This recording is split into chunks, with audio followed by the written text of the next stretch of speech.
العربية للجميع. دروس في تعليم الأصوات العربية لغير الناطقين بها.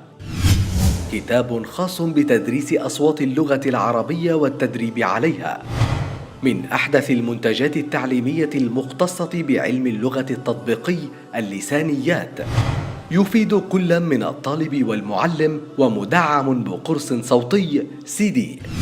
يقدم كتاب الأصوات للطالب ما يلي: عرض الأصوات العربية بأساليب مختلفة، تدريبات على نطق الأصوات العربية وعلى تمييزها حين سماعها، عدد كبير من الثنائيات الصغرى لتدريبات التمييز الصوتي، عدد كبير من الآيات القرآنية لتدريبات التجريد الصوتي.